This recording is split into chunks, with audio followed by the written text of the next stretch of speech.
السلام عليكم ورحمة الله وبركاته.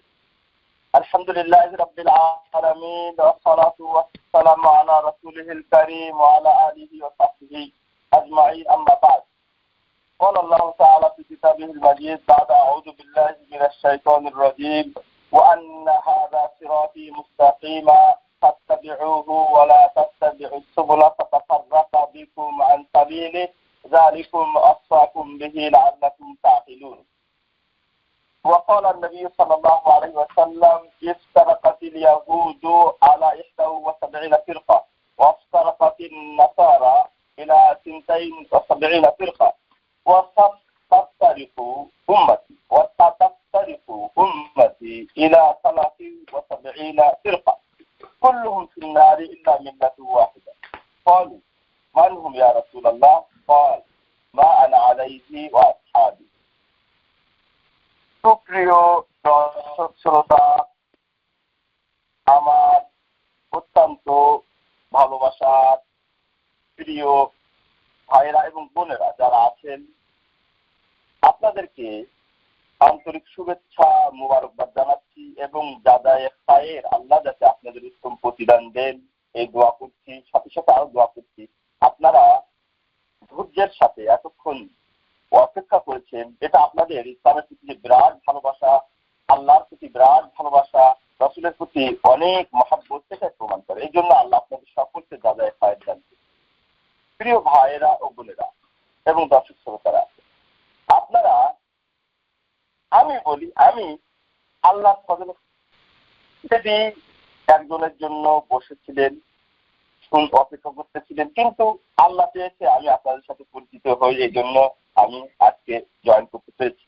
তো আপনারা জানেন আমি কিন্তু এখন ক্লাস টাইমে, আমি আজ প্রিন্সিপাল হিসাবে আছি। আমি ক্লাস আমার বিভিন্ন ব্যস্ততা, আমি অফিসে বসে কথা বলছি, মাঝে মধ্যে কলও আসবে, এই জন্য আমি আগে দুঃখ প্রকাশ করে নিচ্ছি। আমার কাছে লোকও আসবে, যদিও দরজা বন্ধ করা।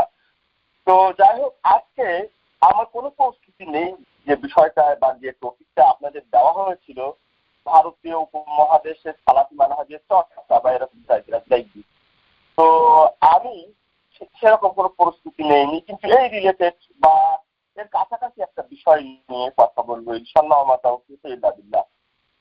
প্রথমত, আমরা যারা ইসলামী এতে মানহাজে বা প্র্যাকটিসিং মুসলিম হতে চাই বা আমরা যারা প্র্যাকটিসিং মুসলিম অলরেডি আছি, তাদের কিন্তু সর্বাগ্রে খেয়াল রাখতে হবে, প্রথমে খেয়াল রাখতে হবে যে ইসলাম যেটা আছে বর্তমান বিশ্বে, এটা ইসলাম ঠিক আছে, কিন্তু ইসলামের যে অনুসারীরা বিশ্বব্যাপী আছে, বিভিন্ন দল, উপদল, তন্ত্র, মন্ত্র, আদর্শ, বিভিন্ন যা কিছু অনুসরণ করছে বা অনুসারীরা আছে, বিভিন্ন ইজাম যেগুলো আছে, তার ভিতরে কিন্তু ভেজাল।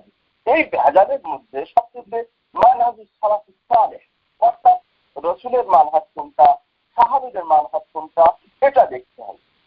এটা দেখে আমাদেরকে সেটাই ফলো করতে হবে। আর বাদ বাকি যেটা প্রমাণিত হবে না, সেটা রাসূলের আদর্শ নয়, রাসূলের মাযহাব নয়, রাসূলের মানহাজ নয়, মেথোডোলজি নয়, সাহাবাদের মেথোডোলজি নয়, সেগুলোকে রিজেক্ট করতে হবে, প্রত্যাখ্যান করতে হবে, প্রত্যাহার করতে হবে, দূরে ঠেলে দিতে হবে। কারণটা কি? কারণটা হচ্ছে আল্লাহর সাহাবাদের ব্যাপারে, সাহাবাদের মানহাজ পর্যন্ত আমরা ফলো করবো কেন? কারণ আল্লাহ সুবহানাহু ওয়া তাআলা সাহাবাদেরকে সার্টিফাইড করেছেন। সাহাবারা সার্টিফাইডেড বাই আল্লাহ। আল্লাহ সুবহানাহু ওয়া তাআলা তাদের উপরে রাজি, খুশি, সন্তুষ্টি প্রকাশ করেছেন। আপনারা জানেন কোরআনের বিভিন্ন আয়াতে এসেছে রাদিয়াল্লাহু আনহুম ওয়া রাদু আন, আল্লাহ তাদের উপরে মানে সাহাবাদের উপরেও রাজি খুশি হয়েছেন, আর সাহাবারাও আল্লাহর প্রতি রাজি খুশি। এবং আল্লাহ রাসূল সাল্লাল্লাহু আলাইহি ওয়াসাল্লাম সাহাবীদের ব্যাপারে তো অনেক হাদিস বলেছেন, তাদের ফজিলতে কি লা তাসিবু আসহাবি, আমার সাহাবীদেরকে গালি দিও না। ওয়াল্লাযী নাফসি বিয়াদিহি, বলছে আল্লাহর কসম, ওই সত্তার কসম যার হাতে আমার প্রাণ, লাউ আনফাকা আহাদুকুম মিসলা উহুদিন যাহাবান মা বালাগা নাসিফা আও মুদ্দা নাসিফা। বলছে আল্লাহ নবী বলেছেন যে তোমাদেরকে যদি উহুদ পাহাড় সমপরিমাণ স্বর্ণ আল্লাহর রাস্তায় দান করে, খরচ করে, তাহলে আমার সাহাবীদের এক মুষ্টি অথবা অর্ধ মুষ্টি পরিমাণ দানের সমপরিমাণ হবে না। এখানে এই হাদিসের ব্যাপারে একটু কথা বলি। আল্লাহর নবী কেন বললেন লা তাসুব্বু আসহাবি, আল্লাহ নবী অনেক আগে বলে দিয়ে গেছেন যে সাহাবীদের গালি দেওয়া যায় না, কিন্তু এখন একটি সম্প্রদায়, কোন কোন দেশের বিশেষ সম্প্রদায়, আমরা নাম না বলি, যারা পাগড়িও বাঁধে, বড় আলখেল্লা পড়ে এবং ভাব ধরে যেন ইসলামী স্কলার, পর্দা দেখলেও মনে হয় ইসলামী ভাব, অথচ তারা সাহাবীদের গালি দেয়, আবু বকর গালি দেয়, ওমরকে গালি দেয়, তারপরে অন্যান্য সাহাবাদের গুটি কয়েক বাদ দিয়ে সকল সাহাবাদেরকে অভিশাপ করে। তো এই হাদিস দ্বারা আমি এখানে এজন্য আনলাম যে আমাদের সাহাবীদেরকে ফলো করতে হবে, সাহাবীদের মানহাজ, সাহাবীদের চলন বলন, কথা বলার ঢং, এগুলো ফলো করতে হবে। হ্যাঁ, কোন জায়গায় কোন বিশেষ ক্ষেত্রে যদি আল্লাহ রসুলের সুন্নাতের সাথে, আদর্শের সাথে সাংঘর্ষিক হয়, তাহলে আমাদের সেটাকে অ্যাভয়েড করতে হবে। এখন আপনাদের প্রশ্ন জাগতে পারে, সাহাবীদের কাজকর্ম কি রাসূলের সঙ্গে সাংঘর্ষিক হয়? এ ব্যাপারে বলতে গেলে 1 ঘন্টা লেগে যায়। অনেক উদাহরণ আছে, যেমন আল্লাহ নবী সাল্লাল্লাহু আলাইহি ওয়াসাল্লাম, এটা উদাহরণ দিচ্ছি, আমি পয়েন্টে আসি ইনশাআল্লাহ, যে আল্লাহ নবী সাল্লাল্লাহু আলাইহি ওয়াসাল্লাম 3 তালাককে 1 তালাক বলেছেন, অথচ ওমর রাদিয়াল্লাহু তাআলা সেটাকে কি করেছেন? 3 তালাক হিসেবে বর্ণনা করেছেন। আল্লাহ নবী জুমার দিন 1 আযান দিতেন, তারপরে ওসমান রাদিয়াল্লাহু তাআলা সেটা 2 আযান দিলেন। আল্লাহ নবী কি করলেন? আরাফার ময়দানে 2 রাকাত নামাজ পড়তেন জামা কাপড় করে। ওসমান রাদিয়াল্লাহু তাআলা ইসলাম করলেন। এরকম অনেক উদাহরণ আমরা দিতে পারবো যে আল্লাহ নবী এবং সাহাবীদের মধ্যে কোন জায়গায় সাংঘর্ষিক হয়। এটা বলার উদ্দেশ্য হয় যে এরকম সাংঘর্ষিক যদি হয়, ঢালাও ভাবে আমরা সাহাবীদের কথা নেব না, কেন তার কিছু এক্সাম্পল আপনাদের সম্মুখে দিলাম। তো যখন আমরা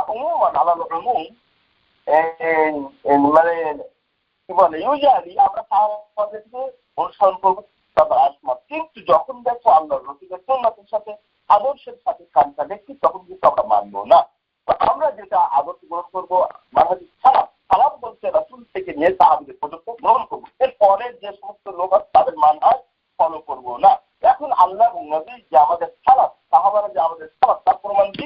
এটা বুখারীর একটা হাদিস এসেছে। আল্লাহ নবী সাল্লাল্লাহু আলাইহি ওয়াসাল্লাম ফাতেমাকে রাদিয়াল্লাহু তাআলা আনহাকে উদ্দেশ্য করে বলছে, আনা নি'মাত সালাফু লাকি আনতি, মানে বলছে আল্লাহ নবী যে আমি তোমার উত্তম একজন সালাফ, মানে অতিবাহিত আগে চলে যাওয়া একজন ব্যক্তি। তাহলে এখান থেকে আমরা সালাফ শব্দটি ব্যবহার করি। আর মানহাজ শব্দটি কেন ব্যবহার করি? তাহলে সালাফের এখানে কখন এটা উৎপত্তি? নবী সাল্লাল্লাহু আলাইহি ওয়াসাল্লাম স্বয়ং বলছেন যে আনা নি'মাত সালাফু লাকি, বলছে ফাতেমা আমি তোমার জন্য উত্তম সালাফ। তাহলে এখান থেকে সালাফের একটা সোর্স পরিচয় জানলাম। এখন মানহাজটা কোথায় পেলাম? মানহাজ কোরআনে এসেছে, হাদিসে এসেছে, এখান থেকে আপাতত আমরা থাকি। আল্লাহ সুবহানাহু ওয়া তাআলা পবিত্র কোরআনে বলেছেন, লিকুল্লিন জাআলনা মিনকুম শিরআতাও ওয়া মিনহাজা। আল্লাহ সুবহানাহু ওয়া তাআলা পবিত্র কোরআনে বলেছেন, আমি তো প্রত্যেক উম্মতের জন্য, প্রত্যেক জাতির জন্য, প্রত্যেক নেশনের জন্য একটি চলার পথ, একটি শরিয়াত, একটি মানহাজ, মেথোডোলজি দিয়েছি, দান করেছি। আল্লাহ বলেছেন মানহাজের পথ। আরেকটা আছে আল্লাহ সুবহানাহু ওয়া তাআলা বলেছেন, وأن هذا صراطي مستقيما فاتبعوه, এই যে রাস্তা, সহজ পথ, সরল পথ, এটাই হচ্ছে আমার রাস্তা, আর এটাই হচ্ছে মানহাজ। এই যে আল্লাহ সুবহানাহু ওয়া তাআলা বলেছেন এটাই আল্লাহর রাস্তা, এটাই হচ্ছে মানহাজের কথা বলা হয়েছে। এই হাদিস, এই আয়াতকে কেন্দ্র করে আল্লাহ রাসূলের একটা হাদিস আমি কোট করতে পারছি। সেটা হচ্ছে, একদা আল্লাহ রাসূল সাল্লাল্লাহু আলাইহি ওয়াসাল্লাম সাহাবাদের নিয়ে এই মানহাজগুলো দিয়ে তিনি কি করলেন? তিনি বিভিন্ন তন্ত্র মন্ত্র, আদর্শ, বিভিন্ন দল, প্রধানের মাযহাব ইত্যাদি অনুসরণ করা যাবে না, এগুলো ফলো করা যাবে না, এবং এগুলোর উদ্ভাবন যে হবে, এগুলো যে আয়ুর্বেদিক সেটা এখন আল্লাহ নবী সাল্লাল্লাহু আলাইহি ওয়াসাল্লাম তার জীবনে কি করেছে এটাকে বলে দেন। কিভাবে? আল্লাহ নবী সাল্লাল্লাহু আলাইহি ওয়াসাল্লাম এখন সাহাবীদের তিনি করলেন বসে তাদের ওয়াজ করতেন। এমন সময় খাত্তান সামনে একটা দাগ দিলেন, সোজা দাগ দিয়ে বলেন, হাদা সাবিলুল্লাহ, এটা হচ্ছে আল্লাহর পথ, এটা আল্লাহর পথ, আর এটা হচ্ছে আল্লাহ রাসূলের মানহাজ, সাহাবাদের মানহাজ, এটা হচ্ছে সালিমের মানহাজ, এটা হচ্ছে সিরাতাল মুস্তাকিমের পথ। তারপরে কি করলেন? খাত্তাইনা ইয়ামিনি ওয়া খাত্তাইনা শিমালি, ডান দিকে দুটো দাগ দিলেন আর বাম দিকে দুটো দাগ দিলেন, এইভাবে। তারপরে কি করলেন? বললেন হাযিহি সুবুল, এই যে 4টে রাস্তা কুল্লি সাবিলিন মিনহা শাইতানুন, এই প্রত্যেক রাস্তা, এই চারটি রাস্তা, এই সিরাতে মুস্তাকিম ওয়েটা বাদ দিয়ে চারটা যে বক্র রাস্তা আমি দিলাম, এখানে প্রত্যেকটি রাস্তার উপরে একজন শয়তান আছে, ওইদিকে আহ্বান করছে, এগুলো অনুসরণ করা যাবে না। তারপর আল্লাহ নবী এই আয়াতটি তেলাওয়াত করলেন, ওয়ান্না হাযা সিরাতুন মুস্তাকিমা, এই যে ওয়ে, এটা হচ্ছে আমার রাস্তা, সহজ পথ, সরল পথ, সঠিক পথ, যেটা আল্লাহ সুবহানাহু ওয়া তাআলা বলছে। আমরা প্রত্যেক প্রেয়ারে, প্রত্যেক নামাজে বলি ইহদিনাস সিরাতাল মুস্তাকিম সিরাতাল্লাযীনা আন'আমতা আলাইহিম। এখানে যদি সালাতের একটা মানহাজ, সালাতের পথে একটা প্রমাণ পেয়ে যাচ্ছি। আল্লাহ কাছে আমরা বলছি, আল্লাহ শিখিয়ে দিয়েছেন যে বলো তোমরা ইহদিনাস সিরাতাল মুস্তাকিম, আমাদেরকে সহজ পথ, সরল পথ, সঠিক পথ দেখাও। সেই পথটা কাদের পথ, কারা ফলো করেছে, এরাই হলো সালাত। বলছে সিরাতাল্লাযীনা আন'আমতা আলাইহিম, তাদের পথে সিরাতে মুস্তাকিম, যাদের উপর তুমি নিয়ামত দিয়েছো, যাদের উপরে রাজি খুশি, মানে সাহাবাদের পথ। তাহলে আপনি মানহাজুস সালাত পেলেন, সূরা ফাতিহা থেকে দিলাম। এখন আপনি মানহাজ, এই মানহাজ শব্দটা হচ্ছে চলার পথ, এটা হচ্ছে মেথোডোলজি যেটাকে বলা হয়। এই সালাত এবং মানহাজুস সালাত, মানহাজুস সালাত আপনি এখন পেয়ে গেলেন, এটা সালাত পেয়ে গেলেন রাসূল এবং সাহাবারা, আর মানহাজ পেয়ে গেলেন কোরআন এবং সুন্নাহ। এখন সাহাবাদের মানহাজ যে অনুসরণীয়, অনুকরণীয়, অন্যদেরটা নয়। সাহাবাদের মানহাজ যে মুক্তির মাধ্যম, রাসূলের মানহাজ যে মুক্তির মাধ্যম, ওয়ে অফ সাকসেস, এটা কিভাবে বুঝবো? আর একটা হাদিস, এটা এই হাদিসে বিভিন্ন সুনানে, বিভিন্ন হাদিসের গ্রন্থে এসেছে, অনেক 5 থেকে 7টা হাদিসের গ্রন্থে এসেছে যে আল্লাহ নবী সাল্লাল্লাহু আলাইহি ওয়াসাল্লাম বলে ইরশাদ করেছেন যে ইফতারাকাতিল ইয়াহুদু ইলা 71 ফিরকা, ইহুদি সম্প্রদায়, ইহুদি ধর্মাবলম্বীরা, জিউস যারা, তারা 71টি দলে, উপদলে বিভক্ত হয়েছিল। এবং খ্রিস্টান যারা, তারা 72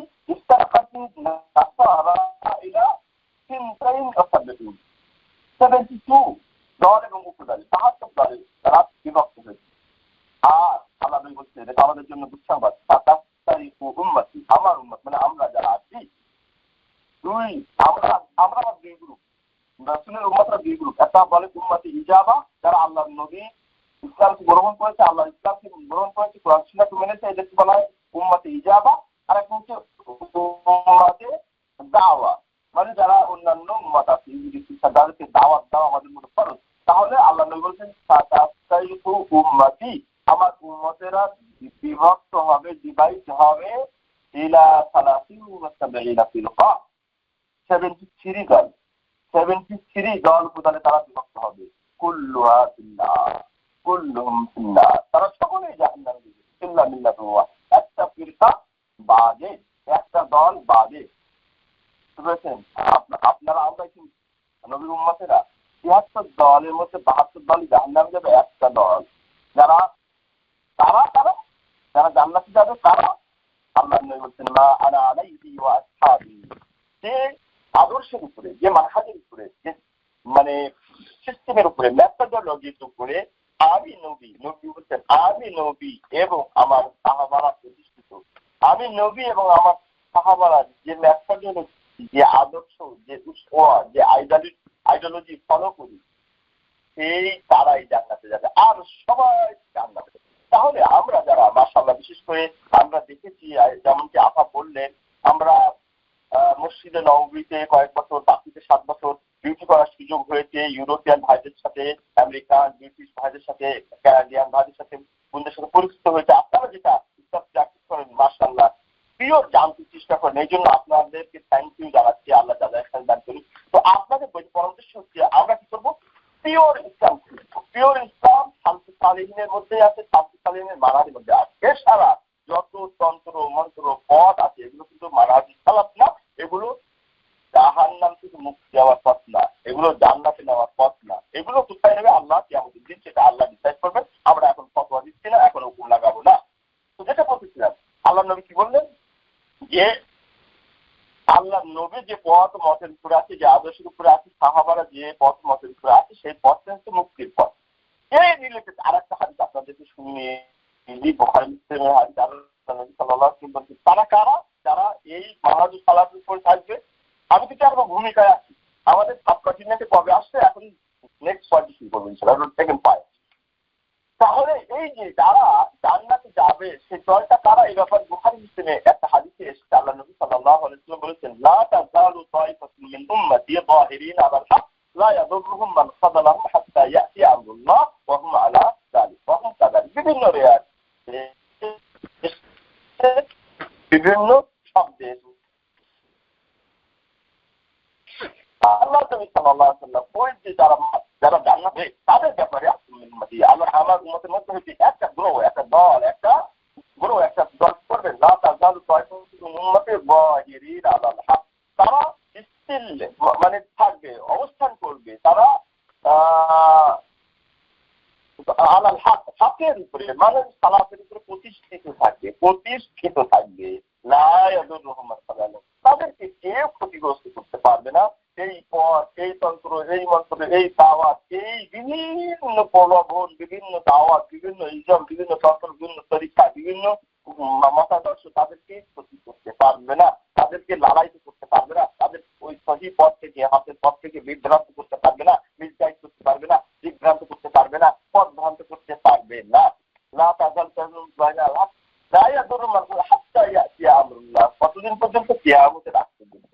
আর আলহামদুলিল্লাহ আমরা মনে করি আমরা এই হাদিসের অনুসারী আমরা ইনশাআল্লাহ, কারণ আমরা রসুলের সুন্নাতের সামনে অন্য কোন কাউরে কথা শেয়ার করি না, কাউরে কথা মূল্যায়ন করি না। রসুলের সুন্নাত যেখানে পাই, রসুলের হাদিস যেখানে পাই, সেখানে কোন ইমাম কি বললো, কোন নেতা কি বললো, কোন মাযহাব কি বললো, এটা এটা কোন বিষয় আমরা মনে করি না। রসুলের সুন্নাতকে সর্বাগ্রে প্রাধান্য দেই, রসুলের সুন্নাতকে সর্বাগ্রে ফলো করি, রসুলের সুন্নাতের অনুকরণ করি, রসুলের সুন্নাতের জন্য পৃথিবীর সকলকে আমরা ত্যাগ করতে পারি, সকলের আদর্শ, মতাদর্শ, কথা, তন্ত্র, মন্ত্র, মাযহাবকে আমরা ছুঁড়ে দিতে পারি, কিন্তু রসুলের হাদিস, রসুলের সুন্নাতকে কোনোদিন আমরা ছুঁড়ে দিতে পারি না, অ্যাভয়েড করতে পারি না। কারণ কিভাবে করবো? আল্লাহ নবী সাল্লাল্লাহু আলাইহি ওয়াসাল্লাম বলেছেন, আল্লাহ কথাটা আগে কোট করে নি, আল্লাহ বলছেন, ফালা ওয়া রাব্বিকা লা ইউমিনুনা হাত্তা ইউহাক্কিমুকা ফীমা শাজারা বাইনাহুম। আল্লাহ কসম করে বলছেন, ফালা ওয়া রাব্বিকা, ওই রবের কসম, ফালা ওয়া রাব্বিকা লা ইউমিনুনা, কোনদিনও তারা ঈমানদার হতে পারবে না, হাত্তা ইউহাক্কিমুকা ফীমা শাজারা বাইনাহুম, তাদের মধ্যে ঘটে যাওয়া বিভিন্ন মত পার্থক্য, মতানৈক্য, ডিফারেন্ট অফ অপিনিয়ন মেনের ব্যাপারে তোমার দেওয়া নবী, তোমার দেওয়া সলিউশন, তোমার দেওয়া সিদ্ধান্ত, তোমার দেওয়া সুন্নাত যদি তারা মানতে না পারে, তারা পশ্চিম কালেও মুমিন হতে পারবে না। আল্লাহ ডিক্লেয়ার করে, আমার কথা নয়, আল্লাহ নবী কি বলেছেন? আলাপ থেকে বর্ণিত, আলাপ রাদিয়াল্লাহু তাআলা আনহু রাসূলুল্লাহ সাল্লাল্লাহু আলাইহি ওয়াসাল্লাম লা ইউহাদিথু হাত্তা ইয়াকুনা হাত্তা ইলাইহি মিন ওয়ালিদিহি ওয়া ওয়ালিদিহি ওয়ান নাসি আজমাইন, মুত্তাফাকুন আলাইহি। বুখারী হাদিস। এখানে আল্লাহ নবী সাল্লাল্লাহু আলাইহি ওয়াসাল্লাম অতক্ষণ পর্যন্ত কোনো ব্যক্তি পূর্ণ মুমিন, মুত্তাকি, পরেজগার হতে পারবে না, জান্নাতে যাওয়ার জন্য কোয়ালিফাইড হতে পারবে না, যতক্ষণ পর্যন্ত না তার পিতা, মাতা, সন্তান, সন্ততি, দুনিয়ার যা কিছু তন্ত্র, মন্ত্র, ইমাম, মাযহাব সব থেকে নবীকে, নবীর আদর্শকে, নবীর সুন্নাতকে যদি ভালো না বাসতে পারেন, মুমিন হবেন না। এটা ডিক্লেয়ার করেছেন নবী। তাহলে আমরা আলহামদুলিল্লাহ যারা বাংলাদেশ সালাত অনুসরণ করি, আমরা সর্বাগ্রে কোরআন এবং সুন্নাহকে রাখি। পরবর্তীতে যে সমস্ত মহামতি ইমামগণ এসেছেন তাদের ইজতিহাদ, আমরা তাদেরকে সম্মান করি, চার ইমামকে সম্মান করি, অন্যান্য ইমামকে, আলেম ওলামাদেরকে সম্মান করি, তাদেরকে মানি, শ্রদ্ধা করি, তাদের ইজতিহাদের জন্য তাদের এক নেকি, ভুল করলে দুই নেকি। আমাদের যে সমস্ত মুস্তাহিদ ইমাম আছেন তাদের ব্যাপারে আমাদের অবস্থান হলো, যদি তারা ভুল করে ইজতিহাদে মাত্রা দেওয়া হচ্ছে তাও এক নেকি, আর যদি ভুল না করে পিওর কারেক্টটা দেয় ফতোয়া, তাহলে ইজতিহাদটা কারেক্ট হয়, তাহলে দুই নেকি। এভাবে মুসলিম শরীফের একটা হাদিস এসেছে, আল্লাহ নবী সাল্লাল্লাহু আলাইহি ওয়াসাল্লাম বলেছেন, ইযা ইজতাহাদাল মুজতাহিদু ফালাহু আজরুন, যখন কোনো মুজতাহিদ দ্বীনের মাত্রা দেওয়ার ক্ষেত্রে ভুল করে, ইজতিহাদ করার পরে সে চাচ্ছিল সঠিকটা দেওয়া, সঠিক গাইডলাইন করার, সঠিক মাত্রা দেওয়ার, কিন্তু ভুল করেছে, ফালাহু আজরুন, তার জন্য একটা সওয়াব। ওয়া ইযা ইজতাহাদা ফাআসাবা ফালাহু আজরান, দ্বীনের মাসলা মাসাইল বিভিন্ন কোরআন হাদিস বিচার করে ইজতিহাদ করে যদি সঠিক মাত্রা দেয়, ইজতিহাদটা সঠিক করে ফালাহু আজরান, তার জন্য দুটো সওয়াব। তাহলে আমাদের যে ইমাম, আমরা তাদেরকে ছোট করি না, তাদেরকে সম্মান করি, মানি, রেসপেক্ট করি, ইহতিরাম করি, যা করা করি, কিন্তু মনে করি না তাদের ইজতিহাদ হুবহু 100% হয় এবং 100% মানতে হবে, অনুসরণীয় অনুকরণীয়, যেটা কোরআন সুন্নাহর সাথে মানে মিলে, কোরআন সুন্নাহর সাথে সাংঘর্ষিক নয়, কন্ট্রাডিক্টিভ নয়, সেগুলোকে আমরা মানি, তাদেরকে বাদ বাকিগুলো আমরা মানি না। এখন আসুন,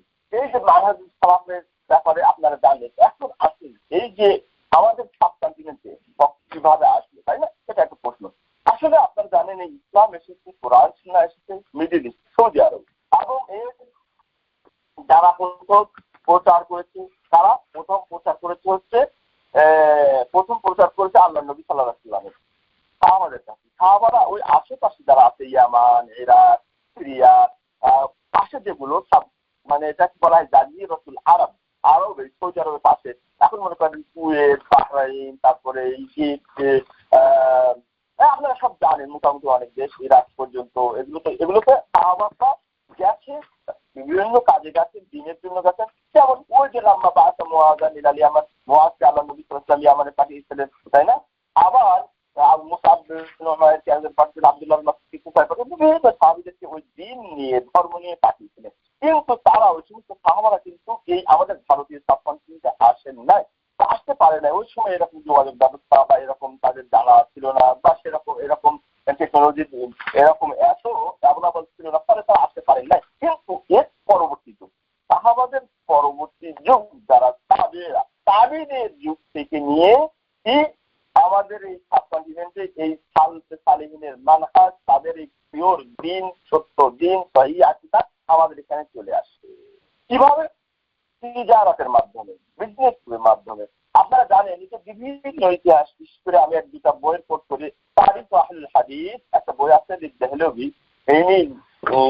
ইনি হচ্ছেন আহমদ দেহলভীর একটা বই আছে, যে সাবকন্টিনেন্টে আহলে হাদিসের ইতিহাস। এটা একটা আর উর্দুতে আছে হারাকাত আহলুল হাদিস, এই যে আমাদের এই সাবকন্টিনেন্টে আহলে হাদিসের ইতিহাস। আরো অনেক বই আছে যেগুলো পড়লে পাবেন। আমি এক বই দিয়ে একটা কোট করলাম।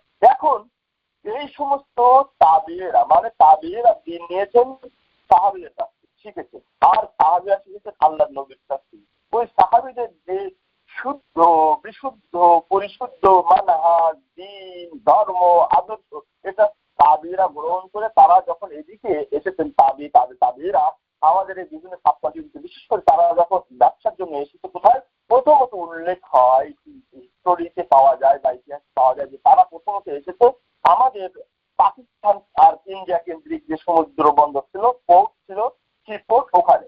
সেখানে এসে যেমন মুলতানে, গুজরাটে, মেলেবাদ, এখানে তারা ব্যবসার জন্য আসে। ব্যবসার জন্য এসে সেখানে তারা কি করেন, এখানে তাদের যে সহিহ দ্বীন, রসুল থেকে নেওয়া, যে রসুল থেকে পাওয়া যে মানহাজ, সালিনের মানহাজ, সহিহ কোরআনের শিক্ষা, সহিহ হাদিসের শিক্ষা, ওখান থেকে নিয়ে তারা ওখানে যখন ব্যবসার জন্য আসে, ওই সমস্ত মানুষদের মাঝে তারা প্রচার প্রসার করতে থাকে। তাহলে আমাদের সোর্স দেখছেন তাবি, তার থেকে সাহাবা থেকে রসুল। এই যে রসুল সাল্লাল্লাহু আলাইহি ওয়াসাল্লামের কাছে সাহাবারা শিখতেন, সাহাবারা তাবিদেরকে শিখাতেন, তাবিরা তারপর তাবিদিন, তারপরে এইভাবে আমাদের এখানে চলে আসলো। এখন এখানে একটা মানে সুহাদ সংস্থায় বা আমাদের একটা গ্রুপ এখানে বলে দিই, এই যে মানে পৌঁছানোর ব্যাপারটা, তাবলীগের ব্যাপারে একটা প্রশ্ন আমাদের কিছু যারা শুধু কোরআনকে মানতে চায়, হাদিস মানতে চায় না, তাদের একটা খোয়া স্কুল অভিযোগ বা খোয়া যুক্তি হলো যে তারা বলেন যে আমরা হাদিসকে মানবো না, এই সমস্ত মানহাজ আমরা যেগুলো বলি এগুলো মানবো না। কারণ কি?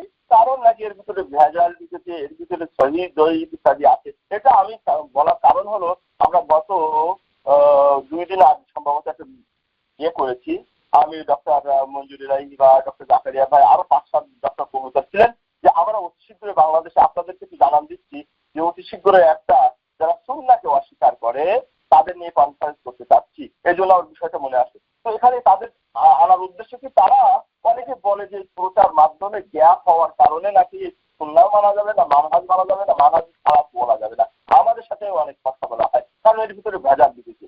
এখন আমি তাদের জন্য বলি, বা আপনাদের অনেকেই ইউরোপেও অনেক আছে, বিশেষ করে ইউরোপ থেকে এগুলো আসছে, আমদানি হচ্ছে, সেটা হলো যে এই যে প্রচার মাধ্যমের ভিতরে ভেজাল ঢুকেছে, অর্থাৎ হাদিস মানা যাবে না, মানহাজ খারাপ বলা যাবে না, সহিহ আকীদা ইত্যাদি সব বলা যাবে না, এগুলো কাম ছিল না। এখন আমার প্রশ্ন হলো, ও ভাইয়েরা, আপনারা যারা, ও বোনেরা, আপনারা যারা বলছেন যে এই প্রচার মাধ্যমে ভেজাল ঢুকেছে, এই প্রচার মাধ্যমে 2 নম্বরই হয়েছে, ব্ল্যাকিং হয়েছে, এই জন্য হাদিস মানা যাবে না, মানহাজ খারাপ বলা যাবে না, সহিহ আকীদা বলা যাবে না, তাহলে আপনাদের কাছে আমার প্রশ্ন যে কোরআন যেটা আপনারা মানছেন, এই কোরআনটিও আহলে কোরআন যারা দাবি করে, ওরা আহলে কোরআন না, কোনোদিন বলবেন না। ওরা হচ্ছে মুনকিরিনে সুন্নাহ, সুন্নাহর অস্বীকারী। ওরা যদি আহলে কোরআন হতো, কোরআনের আহলে কোরআন মানে কোরআনের অনুসারী, কোরআনের যারা অনুকরণ করে তাদেরকে আহলে কোরআন বলা হয়। আহলে কোরআনের যদি হতো, দাবিদার যদি না হয়ে বাস্তবিক হতো, তাহলে কোরআনে বলা হয়েছে রাসূলকে অনুসরণ করতে। কি ওয়ানজালনা ইলাইকা যিকরা লিতুবাইয়িনা লিন-নাসি, বলতে আমি তোমার কাছে যিকির কোরআনকে বর্ণনা নাযিল করেছি লিতুবাইয়িনা লিন-নাসি, মানুষের কাছে বর্ণনা করার জন্য। যাই হোক, এই ব্যাপারে আমি যাচ্ছি না। তো তারা অবশ্যই রাসূলকে ফলো করতে, রাসূলের সুন্নাত ফলো করতে। এখন যেটা বলতেছিলাম, যে সমস্ত মুনকিরিনে সুন্নাহ, সুন্নাহ অস্বীকারীরা বলেন যে প্রচার মাধ্যমে ভেজাল ঢোকার কারণে আমরা কোরআন মানি না, মানুষের সালাত মানি না, এই মানি না, সে মানি না।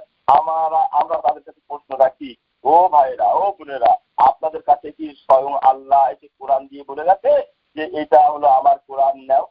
না, এটা হয় না। তাহলে কি রাসূল সাল্লাল্লাহু আলাইহি ওয়াসাল্লাম আপনাকে বলেছেন ও মুনকিরিনে সুন্নাহ, সুন্নাহ অস্বীকারীরা, সুন্নাহ নিয়ে যারা সংশয় সৃষ্টি করছেন, রাসূল তো এসে বলেন না যে এটা আল্লাহর কোরআন, এটাই মানো?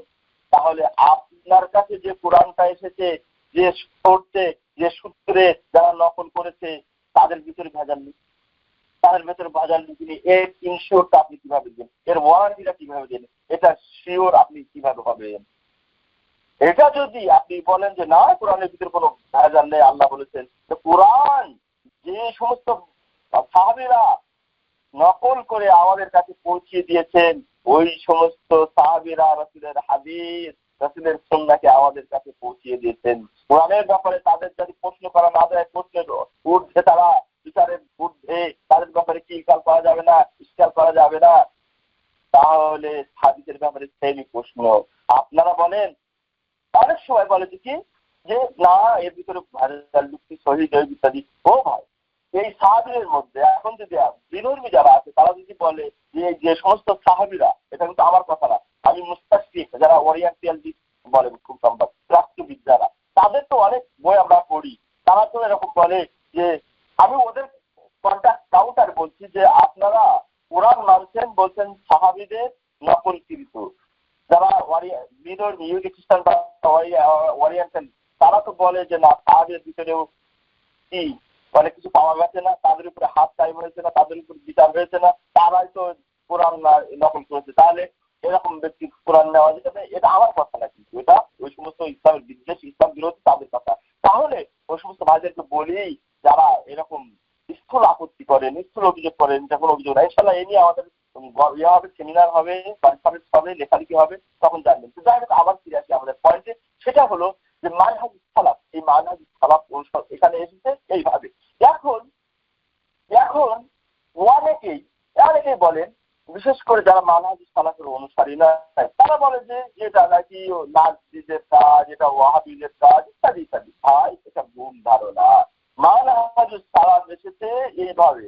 এছাড়াও এখন পরবর্তী, এটা হলো পূর্বের ইতিহাস, ওই সময়ের। যেমন আমাদের ওই সময়ে আমাদের এদিকে যারা মানহাজ প্রচারে, চার ইমাম মানহাজ সালাফের অনুসারী। চার ইমাম আবু হানিফা রাহিমাহুল্লাহ, ইমাম শাফি, ইমাম মালিক, ইমাম আহমদ বিন হাম্বল রাহিমাহুল্লাহ, সকলেই মানহাজ সালাফের অনুসারী, তারাই সালাফি। কিন্তু তাদের অনুসারীরা কি মানহাজ সালাফের অনুসারী বলা যাবে? ঢালাও ভাবে বলা যাবে না। কারণ তাদের মধ্যে অনেককে দেখা যায় যে মানহাজ সালাফ একরকম বলেছে, কোরআন একরকম বলেছে, হাদিস একরকম বলেছে, সেটা বাদ দিয়ে রেখে তাদের ইমাম কি বলেছে, তাদের মাযহাব কি বলা হয়েছে, সেটা ফলো করছে। তাহলে এরা মানহাজ সালাফের অনুসারী না, এরা ওই যে মা আনা আলাইহি ওয়া আসহাবি, যার উপরে আমি এবং আমার সাহাবায়ে প্রতিষ্ঠিত, সেই মানহাজের অনুসারী না। বোঝা গেল? এখন তাহলে আপনাদের প্রশ্ন জানতে হবে, এরকম কি আছে মাঝে? অনেক আছে। যেমন কালকে রাতে লাইভে আমি একটা আলোচনা করেছি, ওখানে লাইভ আমি হয়তো যদি আমি ওটা দিয়ে দেবো। ওখানে এই যে হাত বাঁধা নিয়ে ট্রোল হচ্ছে, বিভিন্ন কিছু হচ্ছে, এগুলো আমি ওখানে আলোচনা করেছি। তো যাই হোক, বিভিন্ন মাযহাবে, তার মাযহাবে অনেক মাসাইল আছে, যেগুলো সালাফ মানে রাইসুস সালাফদের লিডারকে রাসূলুল্লাহ সাল্লাল্লাহু আলাইহি ওয়াসাল্লাম, সেই রাসূলের বিপরীত, রাসূলের বিরুদ্ধে রাসূল দিয়েছেন একরকম ফতোয়া, তাদের ফতোয়া আর একরকম। অনেক আছে, দুই একটা দিয়ে দেই। যেমন আল্লাহ নবী সাল্লাল্লাহু আলাইহি ওয়াসাল্লাম বলছেন, লা ইয়াকুলুল মুসলিম বিকাফির, কোন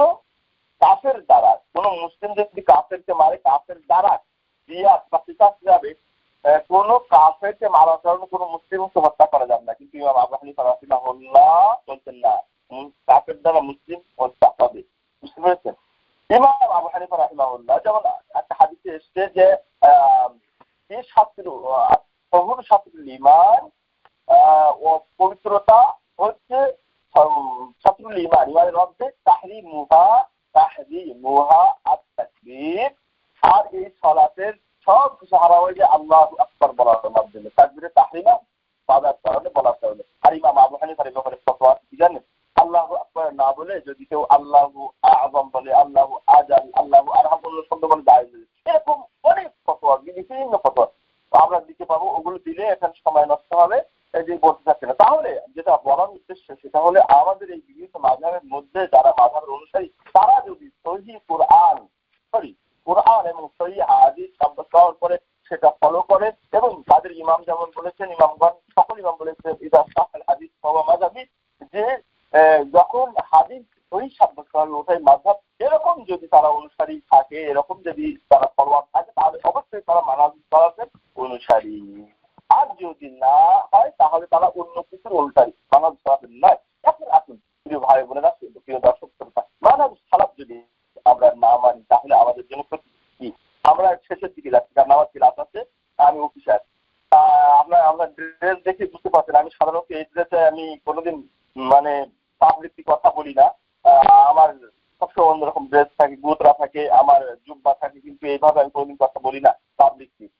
যাই হোক, যেটা বলছি মানহাজুস সালাফ যদি আমরা অনুসরণ না করি রাসূলের মতাদর্শ সাহাবাদের, তাহলে কি হবে? ওই আল্লাহ বলেছেন ফাতাফাররাকা বিকুম আন সাবিলি, যদি আল্লাহ বলেছেন এই আয়াতে যে ফাতাফাররাকা বিকুম আন সাবিলি, মানহাজুস সালাফ বাদ দিলে তোমাদেরকে তাফরিকা, তোমাদের দলে উপদলে তন্ত্রে মন্ত্রে বিভিন্ন গোষ্ঠীতে পৃথক করে দেবে, ইসলাম থেকে দূরে সরিয়ে দেবে, ইসলামের পথ থেকে তোমাদেরকে সরিয়ে দেবে।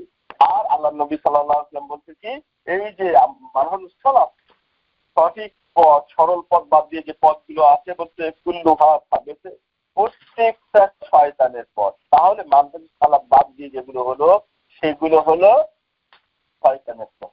মানহাজুস সালাফ বাদ দিয়ে অন্যান্য শয়তানের পথ, ওগুলো অনুসরণ করা যাবে না। শয়তানের পথ যদি অনুসরণ করেন তাহলে তার অবস্থান হবে কোথায় জানেন? আর সালাফের পথ হলো, সালাফের পথ মানুষদেরকে নিয়ে যায় জান্নাতে, আর যেগুলো শয়তানের পথ সেগুলো নিয়ে যায় জাহান্নামে। অতএব এছাড়াও আপনারা দেখছেন মানহাজুস সালাফ অনুকরণ না করার কারণে আজকে আমরা এই এত দলে, এত মতে, এত কিছুতে বিভক্ত। অথচ আল্লাহ সুবহানাহু ওয়া তাআলা বলেছেন ওয়া'তাসিমু বিহাবলিল্লাহি জামিআন ওয়া লা তাফাররাকু, তোমরা সকলে মিলে আল্লাহর রজ্জুকে, আল্লাহর কোরআনকে, আল্লাহর দেওয়া দ্বীনকে আঁকড়ে ধরো, ওয়া লা তাফাররাকু, দলে উপদলে তন্ত্রে মন্ত্রে বিভিন্ন আদর্শে মতাদর্শে বিভক্ত না, বিচ্ছিন্ন হয়ে না, বিভিন্ন দল উপদল করো না। কিন্তু আমরা যেই মানহাজুস সালাফ ছেড়েছি সেই এই হচ্ছে মানহাজুস সালাফ ছাড়ার কারণে কি হচ্ছে? আমাদের মধ্যে মারামারি, হানাহানি, সংঘর্ষ হচ্ছে। দেখেন না, ওই যে এই ব্যাপারে আমার একটা বই আছে, ইসলামের মাযহাব মানার বিধান কি, ওখানে দেখবেন যে মানহাজুস সালাফ ছাড়ার কারণে কি হচ্ছে। সহিহ হাদিসকে আমরা ঢালাও ভাবে ছেড়ে দিচ্ছি। সহিহ হাদিস আমাদের সামনে আসছে, কিন্তু আমরা মানহাজুস সালাফের অনুসারী না হয়ে অন্য পথের অনুসারী হওয়ার কারণে সেই হাদিসগুলো মানতে পারছি না। এই যে কালকে আমি আলোচনা বলছিলাম, এখানে হাত বাঁধা বুখারী শরীফের হাদিস, নিচে হাত বাঁধার যে হাদিস আছে সবগুলো সহিহ না। আমি যেটা বলছি সহিহ না, কিন্তু আমরা ওটাই মানছি, কারণ এটা মানহাজুস সালাফের থেকে আমরা অন্য অনুসরণ অনুকরণ করছি। তো এইটা যেটা বলতেছিলাম যে বিভিন্ন সহিহ হাদিস আমরা প্রত্যাখ্যান করছি, জয়ীফ, মওযু, বানোয়াট হাদিস আমরা পালন করছি। কারণ কি বলেন তো? মানহাজুস সালাফ থেকে বিচ্যুতি হওয়ার কারণে, মানহাজুস সালাফের ফলোয়ার না হওয়ার কারণে, মানহাজুস সালাফ ফলো না করার কারণে ওই যে বাগদাদ পতন হয়েছে, এই শিয়া সুন্নির মারামারি, এই হানাফি শাফি মালিকির ভিতরে কতই না মারামারি হয়েছে। আল বিদায়া ওয়ান নিহায়া 36 হিজরির ঘটনা যদি পড়েন ওখানে দেখবেন কত মারামারি হয়েছে বাগাতপুরের ভিতরে, এখনো হচ্ছে। আমাদের মসজিদগুলো ভেঙে দিচ্ছে, যারা সহিহ আকীদার মসজিদ করছে, সহিহ হাদিস অনুযায়ী সালাত পড়ার জন্য মসজিদ বানাচ্ছে, তাদের মসজিদগুলোকে ভেঙে দেওয়া হচ্ছে। কারণ তারা মানহাজুস সালাফও বোঝে, মানহাজুস সালাফের ফরওয়ার না, মানহাজুস সালাফ কি বলে, তার চাহিদা কি, দাবি কি বুঝে না। এই জন্য যদি মানহাজুস সালাফের ফরওয়ার হতো, অনুগামী হতো, তাহলে কিন্তু এই মসজিদ ভাঙতো না। মসজিদ ভাঙার মতো একটা জঘন্য কাজ করে, কারণ তারা মানহাজুস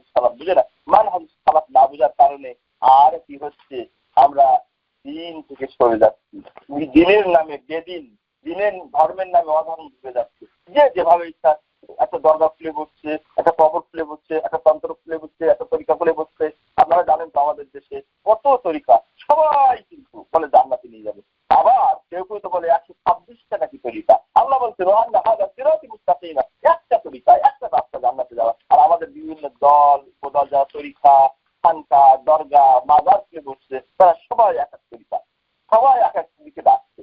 আবার সবাই যদি আল্লাহর রাস্তার ও প্রতীক হতো, জান্নাতের রাস্তার দিকে আহ্বান করতো, তাহলে এই দলে গেলে এই দল দেখতে পারে না, ওই দলে গেলে ওই খানকায় গেলে এই খানকার লোক দেখতে পারে না, ওই বাবার কবরে গেলে এই বাবার মাজারের লোক দেখতে পারে না। মারামারি হয়, দেখেন না, রাগারাগি হয়, খুনোখুনি হয়। এটা আমাদের দেশে আমরা দেখি, আপনারা দেখেন কিনা জানি না। তো যাই হোক, এটা হলো আমাদের আজকের মানহাজ সালাফ না বোঝার কারণে এই অবস্থা। তো মানহাজ সালাফ যদি না থাকে তাহলে আমরা বিভ্রান্ত হয়ে যাবো, পথভ্রষ্ট হয়ে যাবো। আর সর্বোপরি মানহাজ সালাফ থাকার জন্য সবচেয়ে আল্লাহ নবী বিদায় হাজে যে ভাষণটা দিয়ে গেছেন, ওটা আমি আপনাদের দিয়ে শেষ করবো। সেটা হচ্ছে আমি 45 মিনিট বলবো ইনশাআল্লাহ। সেটা হচ্ছে ওই যে আল্লাহ নবী সাল্লাল্লাহু আলাইহি ওয়াসাল্লাম বিদায় হজের দিন বলে গেছেন, তারা কি আমরা এটা আল্লাহ ওয়া সুন্নাতি। এটা হচ্ছে মানহাজ সালাফে চলার একটা ওয়ারেন্টি বা একটা গাইডলাইন, যে কিভাবে চলবে।